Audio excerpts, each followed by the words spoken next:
받으시고 저희들에게 은혜가 되는 줄로 믿습니다. 오늘 말씀의 제목을 무엇이 보입니까? 이렇게 잡아봤습니다. 제가 사진 하나를 여러분들께 보여드리겠습니다. 여러분들이 지금 보고 계신 사진은 제 딸이 한때 무척 좋아했던 캐릭터입니다. 우리나라에 박근혜 대통령이 있지만 또 다른 대통령, 영유아 어린이들의 대통령, 뽀롱뽀롱 뽀로로에 나오는 뽀로의 여자친구 패티라는 캐릭터입니다. 저기 중간에 잘 보시면 버튼이 하나 있는데 저 버튼을 누를 때마다 저 패티의 양손이 움직이면서 춤을 춥니다. 그래서 아이가 참 좋아합니다. 그런데 어떻게 된 일인지 어느 날 보니까 패티의 한쪽 팔이 없어졌습니다. 부러져서 어디로 갔는지. 그래서 아무리 버튼을 눌러도 팔이 움직이지 않습니다. 춤을 추지 않습니다. 그 이후로부터 제 딸은 저 패티를 버렸고 침대 밑에 먼지에 쌓여서 굴러다니고 있는 것을 제가 어제 발견했습니다. 사실은 저거는 장난감이 아니고요. 약국에 가면 아이들을 위해서 파는 비타민 캔디입니다. 저 밑에 길다란 부분 막대 안에 비타민이 들어 있습니다. 그런데 제 딸은 비타민 먹는 거는 별로 관심이 없고 그저 저 패티를 가지고 노는 것에 온통 관심이 있었고 지금은 실증나서 버려버린 상황입니다. 정작 중요한 건 아이가 비타민을 먹고 건강해지는 것이 중요한데 아이는 비타민보다는 패티라는 캐릭터에 온통 관심이 있고 지금은 이제 버림당해서 굴러다니고 있었습니다. 그래서 제가 다 먹었습니다. 성경에는 많은 재밌는 이야기가 등장합니다. 특별히 오늘 함께 읽었던 또 함께 볼 다윗과 골리앗 이야기처럼 여러분과 저에게 친숙한 성경의 이야기는 없는 것 같습니다. 어릴 때부터 좋아했고 교회 다니지 않는 사람들도 매우 친숙한 그런 이야기가 다윗과 골리앗, 참 재밌고 흥미진진한 이야기입니다. 재밌고 친숙하다는 것은 참 좋은 것입니다. 뽀로로의 방금 보았던 패티처럼. 그런데 오히려 그 친숙함 때문에 그 재밌는 것, 그 익숙함 때문에 우리의 눈이 그 익숙함에 가리워서 친숙함에 가리워서 봐야 할 것을 제대로 못 볼 때가 많이 있다는 것입니다. 패티에 들어있는 비타민을 먹어야 되는데 그저 보고 가지고 노는 것에 온통 관심이 있는 제 딸처럼 그와 마찬가지로 우리가 성경에 나오는 이야기 가운데 정작 하나님께서 말씀하시려고 정작 하나님께서 보여주시려고 하는 것이 무엇인지 제대로 보지 못하는 경우가 참 많이 있습니다. 그래서 오늘 저와 여러분이 함께 다윗과 골리앗 이야기에 하나님께서 말씀하시고자 하시는 것이 보여주시고자 하시는 것이 무엇인지 함께 생각해 보고자 합니다. 본문에서 읽었던 것처럼 지금 엘라 골짜기에는 전쟁 전야의 긴장감이 감돌고 있습니다. 절대적인 열세에 몰려있는 이스라엘 백성들의 모습을 우리가 볼 수가 있습니다. 만약에 여러분들이 지금 이 엘라 골짜기에 이스라엘 백성들 중에 한 사람이라면 여러분들이 지금 여러분들의 시선을 사로잡고 있는, 여러분의 관심을 온통 사로잡고 있는 한 사람이 있다면 누구겠습니까? 골리앗입니다. 골리앗이 키가 3m 정도 된다고도 하고 들고 있는 칼이 얼마나 크고 무겁고 대단한지 힘이 얼마나 센지 자세하게 성경에서는 그렇게 기록하고 있습니다. 어찌됐든 간에 그의 크고 용맹스럽고 강한 힘 앞에 이스라엘 모든 백성들의 시선이 그에게 주목되어 있고 시선을 사로잡고 있는 상황입니다. 모든 이스라엘 백성들이 사울 왕으로부터 말단 병사에 이르는 모든 이스라엘 사람들이 그 두려움에서 벗어날 수 없는 상황입니다. 골리앗 한 사람이 이스라엘 전체를 지금 지배하고 있는 상황 가운데 있습니다.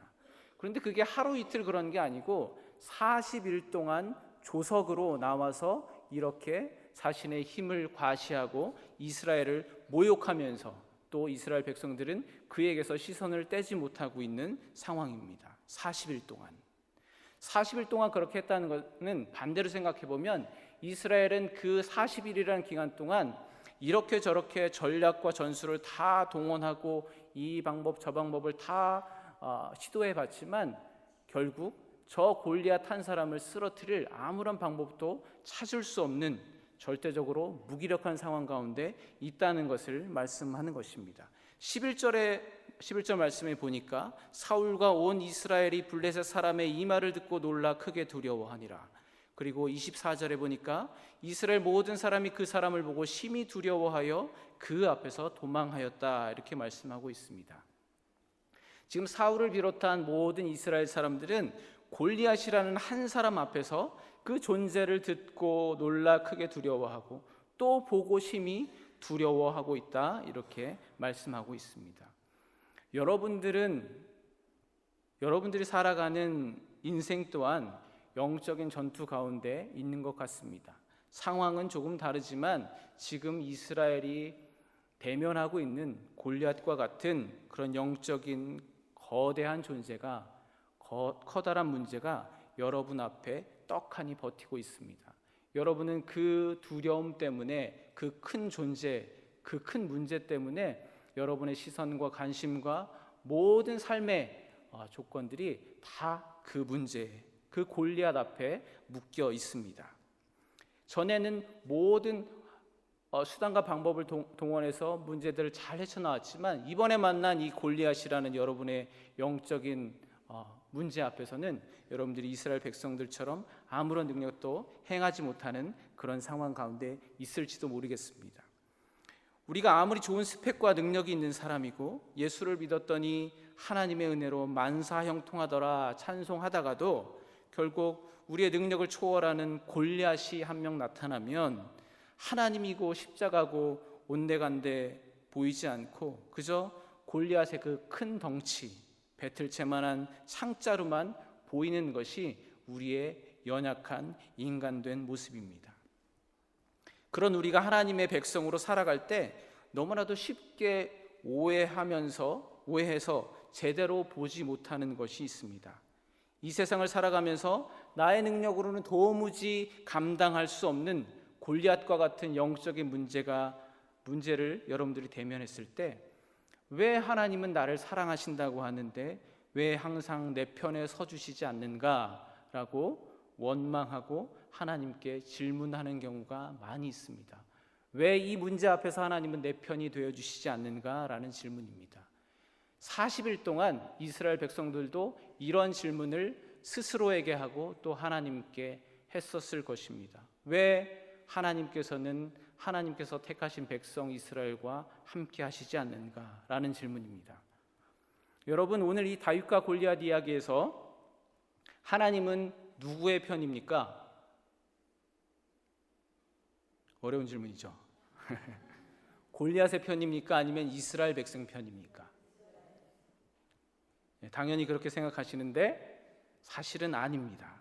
사실은 하나님은 골리앗의 편도 아니고 이스라엘의 편도 아닙니다. 많은 사람들이 다윗과 골리앗 이야기를 머릿속에 그릴 때 이렇게 그림을 그립니다.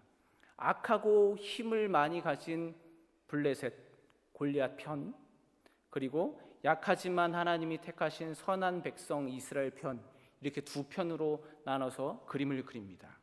그렇게 편 가르기를 합니다. 그래서 당연히 하나님은 이 약하고 선한 이스라엘 편이다라고 생각을 합니다. 그런데 그건 우리가 잘못 보고 있는 것입니다.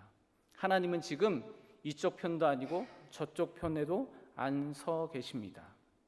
사실 잘 보시면 하나님은 어느 편에도 서 계시지 않는다는 것을 여러분들은 성경을 다시 한번 깊이 묵상해 보시면 깨달으실 수 있습니다. 자기가 힘이 세다고 힘으로 위협하는 골리앗이나 자기 힘이 상대적으로 약해서 두려움에 떨고 있는 이스라엘이나 상황과 처지만 다를 뿐이지 사실은 세상의 힘에 의해 좌지우지되고 세상의 힘을 따르는 한편 한통속일 뿐입니다. 그렇지 않습니까, 여러분? 상황과 처지만 다를 뿐이지 힘을 따르는 똑같은 한편일 뿐입니다. 여러분이 그리스도의 십자가 구속의 은혜로 하나님의 백성이 되고 하나님의 자녀가 되었다고 해서 하나님께서 늘 언제나 항상 여러분의 편이 되어 주신다고 확신하지 마시기 바랍니다. 모든 부모는 아이를 낳고 양육하면서 가르치는 것이 있습니다. 가장 먼저 가르치는 것이 무엇이냐면 아름다운 것, 좋은 것을 가르칩니다. 그래서 아이가 어릴 때 좋은 것만 들려주고 또 아름다운 것만 보여주려고 부모는 늘 노력합니다. 그래서 그걸 좋은 것들을 마음껏 누리고 흡수해서 아름다운 사람이 되기를 소망하면서 그렇게 양육합니다. 그런데 아이가 조금 자라면 그 다음에 또 가르치는 것이 있습니다. 어찌 보면 좋은 것을 가르치는 것보다 더 중요하다고 생각합니다. 그게 뭐냐면 세상에는 아름답고 좋은 것만 존재하는 것이 아니라는 것을 가르칩니다. 안 좋은 것과 잘못된 것이 있는데 그 안 좋은 것과 잘못된 것을 했을 때에는, 그렇게 행동했을 때에는 반드시 그 잘못된 행동에 대한 책임을 져야 한다는 것을 부모는 아이에게 가르칩니다. 제 딸 아이가 이제 4살인데 저와 아내는 제 딸에게 요즘 이런 것들을 가르칩니다. 여러분들도 공감하실 텐데, 아이가 잘못된 행동을 했을 때 너 이거 잘못된 건지 알아 몰라? 이렇게 묻습니다. 아이는 대답을 안 합니다. 아빠가 하지 말라 그랬지? 이렇게 으름장을 놓습니다. 그리고 나서 이렇게 말합니다. 빨리 아빠한테 잘못했습니다 라고 말해. 이렇게 가르칩니다. 여러분들도 아이를 그렇게 가르치시지 않으셨어요?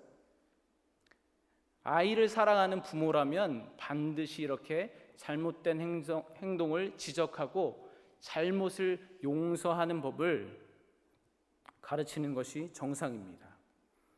아이 입장에서 생각해 본다면 저는 기억나지 않지만 아이는 참 혼란스러울 것 같습니다. 왜냐하면 밖에 나가면 모든 어른들이, 권사님들이, 집사님들이 다 자기가 예쁘다고 하는데 정작 나를 제일 사랑하는 부모만은 그렇지 않은 것 같습니다. 매번 혼내고 내가 좋아하는 거 가지고 있으면 그게 아니라 그러고 잘못했다고 말하라 그러고 늘 그렇게 합니다. 늘 좋은 것만 주니까 부모는 항상 내 편일 거라고 생각했는데, 그렇게 생각했던 아이가 어느 날부턴가 부모가 내 편이 맞나? 라는 의심을 갖게 됩니다. 차라리 맨날 좋은 것만 주고 또 좋은 것만 해주시는 할머니, 할아버지가 진짜 내 부모처럼, 내 편인 것처럼 느껴질지도 모르겠습니다. 한때 열심히 교회에서 신앙생활 하다가 교회를 떠나간 많은 분들이 똑같이 하는 얘기가 있습니다. 난 정말 하나님 열심히 믿었는데 하나님이 정말 살아계시고 내 편이시라면 왜 날 이렇게 힘들게 내버려 두느냐라는 그런 불만입니다. 그렇게 불평합니다. 여러분, 부모는 자식에게서 결코 등을 돌리지 않습니다. 그렇지만 자식이 간혹 잘못된 행동 또 죄악 가운데 있을 때 그가 스스로 돌이키고 용서를 빌고 돌아올 수 있도록 눈을 감을 때는 많이 있습니다. 우리의 영적인 아버지 되시는 하나님 아버지도 마찬가지로 우리에게 그렇게 대해 주십니다. 여러분이 만약 하나님은 언제나 내 편이 되셔서 나에게 좋은 것만 주시고 복만 내려주시는 분으로 믿으려고 하신다면 여러분은 아직 어린 아이의 그 수준에서, 그 영적인 수준에서 벗어나지 못하고 있는 그런 사람일 뿐입니다. 자기 자녀를 진심으로 사랑하는 부모님처럼 하나님은 우리에게 언제라도 내가 원하는 것을 무조건 주시는 이용 대상이 아니라는 것입니다. 대신 하나님은 내가 유일하게 의지할 한 분이시라는 것을 믿으시는 여러분 되시길 바랍니다. 오늘 골리앗 앞에 선 이스라엘처럼 감당할 수 없는 거대한 문제 앞에 섰던 또 한 사람이 있습니다. 그 사람은 바로 여호수아입니다. 하나님의 위대한 영적인 지도자였던, 민족의 지도자였던 모세의 뒤를 이어서 이스라엘의 차기 지도자가 된 여호수아는 이제 가나안 땅에서 첫 전쟁을 치러야 하는 그런 부담을 안고 있습니다. 바로 여리고성을 정복해야 하는 그런 부담입니다. 여호수아가 이스라엘 백성을 이끌고 여리고 가까이 갔을 때 그때 여호와의 군대 대장이 칼을 빼어들고 여호수아 앞에 나타납니다. 그래서 여호수아는 그 사람에게 묻습니다. 이렇게 묻습니다. 당신은 우리 편입니까? 아니면 적군 편입니까? 이렇게 묻습니다. 그랬더니 여호와의 군대 대장, 즉 하나님께서는 의외의 대답을 하십니다. 당신은 우리 편입니까? 적군 편입니까? 이렇게 물으면 나는 누구 편이다 이렇게 대답을 해야 되는데 하나님께서는 이렇게 대답하십니다. 여호수아 5장 14절에 그가 이르되 아니라. 영어 성경으로는 neither 이렇게 대답하고 있습니다. neither가 우리 저 영어 시간에 배우셨죠? 학교 다닐 때 neither A nor B 그러면 A도 B도 아니다 그거잖아요. 당신은 우리 편입니까? 적군 편입니까? 이렇게 물었더니 하나님께서는 나는 네 편도 아니고 적군 편도 아니다 그렇게 대답하고 계신 겁니다. 그리고 이어서 말씀하십니다. 나는 여호와의 군대 대장으로 지금 왔느니라. 내 발에서 신을 벗으라. 내가 선 곳은 거룩하니라. 사랑하는 한영의 성도 여러분, 우리는 늘 문제 앞에서 하나님이 정말 내 편인지를 질문하고 또 그렇게 내 편이 되어주시지 않는 하나님을 의심합니다. 그런데 정작 하나님께서는 그것보다는 나는 여호와 내 하나님이다. 내가 내 하나님을 인정하고 내 앞에 엎드려서 너의 부족함과 연약함을 고백하지 않겠니? 라고 대답하고 계신 겁니다. 그렇게 말씀하고 계십니다. 하나님은 골리앗과 같은 우리가 감당할 수 없는 그런 문제를 해결하는 데 필요한 해결사 또는 이용 대상이 아니라는 것입니다. 여러분들이 진정으로 의지할 진짜 여러분의 주인 되시고 하나님 되시는 그 하나님을 인정하시고 믿으시는 은혜가 있기를 간절히 축원합니다. 오늘 시간상 다 보지는 못했지만 11절 이후에 12절부터 갑자기 이 전쟁의 기운이 감도는 절대적인 열세에 몰려있는 이스라엘 백성 앞에 다윗이라는 소년이 등장합니다. 말씀을 잘 읽어보면 여기 갑자기 등장하는 다윗이라는 소년은 지금 앞에 등장했던 블레셋이나 골리앗, 이스라엘 백성 사울과는 다른 무언가 다른 세계에서 다른 별에서 온 것과 같은 그런 행동, 그런 말을 하는 것을 볼 수가 있습니다. 블레셋과 이스라엘이 모두 힘의 논리 앞에 웃고 울고 있을 때 다윗이 하는 행동과 대화를 보면 다른 사람들과는 확실히 다른, 완전히 다른 그런 눈으로 이 상황을 지켜보고 있는 다윗을 여러분들은 발견할 수가 있습니다.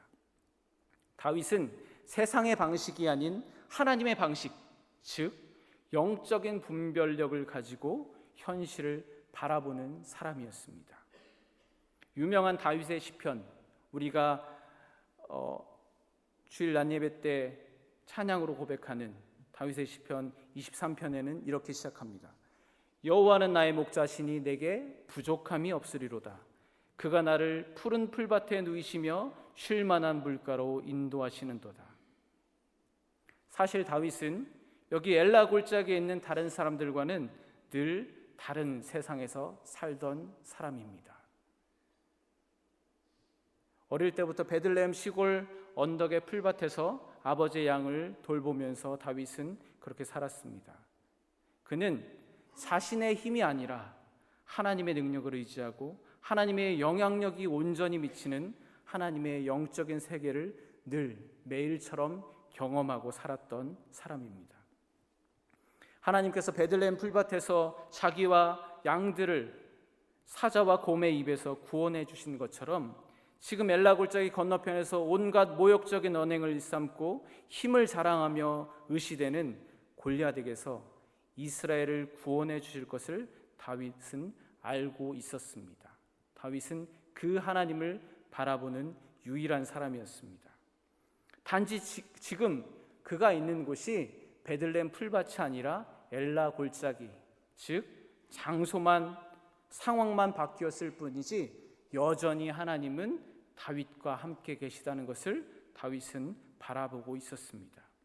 지금 이곳에도 그가 날마다 경험했던 하나님의 능력이 동일하게 임한다는 것을 다윗은 보고 있었던 유일한 사람입니다. 그렇게 다윗이 보았던 것처럼 영적인 분별력을 가지고 하나님의 임재하심을 늘 바라보는 여러분 되시길 간절히 축원합니다.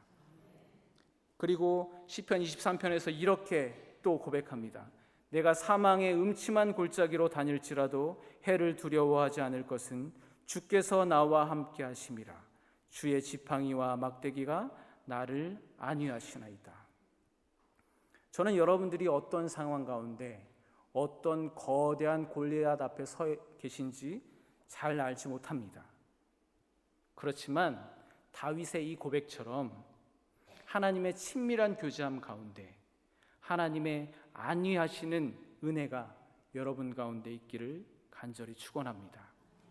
지금 여러분들이 다윗과 골리앗 이야기를 함께 보고 있는데, 우리가 골리앗이라고 하면 골리앗 그러면서 힘이 세고 막강한 능력을 가진 사람, 그런 이미지로 자꾸만 우리가 이미지를 만들어내는데, 사실 성경에서는 그렇게 대단한 사람으로 표현하고 있지 않다는 것을 알 수가 있습니다. 오늘 사무엘상 17장에 골리앗과 다윗의 그 싸움 전쟁이 묘사되어 있는데, 오늘 사무엘상 17장에 보면 골리앗 이 세 글자 골리앗이라는 이름이 딱 두 번밖에 등장하지 않습니다. 그렇지만 많은 사람들이 골리앗이 여러 번 수도 없이 많이 등장하는 것처럼 그렇게 강한 힘이 센 골리앗을 그 이미지를 만들어내는 거죠. 4절에 있는 것처럼 처음 저 블레셋 사람이 골리앗이다 그 이름을 소개할 때 한번 등장하고, 그리고 나중에 도착한 다윗에게 어떤 한 군사가 저 사람이 골리앗이다라고 다시 한번 소개할 때 딱 두 번밖에 등장하지 않습니다. 대신에 성경에서는 골리앗이라는 이름 대신에 그냥 블레셋 사람이라는 표현을 자그만치 47번이나 표현하고 있는 것을 볼 수가 있습니다. 여러분의 시선을 압도하고 또 그 시선에서 헤어나지 못하게 하는, 무기력하게 만드는, 꼼짝 못하게 하는 어떤 골리앗과 같은 영적인 큰 문제, 큰 영적인 싸움, 그 가운데 있는 여러분들, 근데 사실은 하나님의 관점에서 볼 때, 다윗처럼 하나님의 시각에서 볼 때 그 영적인 거대한 골리앗은 그저 연약한 블레셋 사람, 그저 한 사람에 다를 바 없다는 것을 믿으시기 바랍니다. 또 이렇게 고백합니다. 내 영혼을 소생시키시고 내 자기 이름을 위하여 의의 길로 인도하시는도다.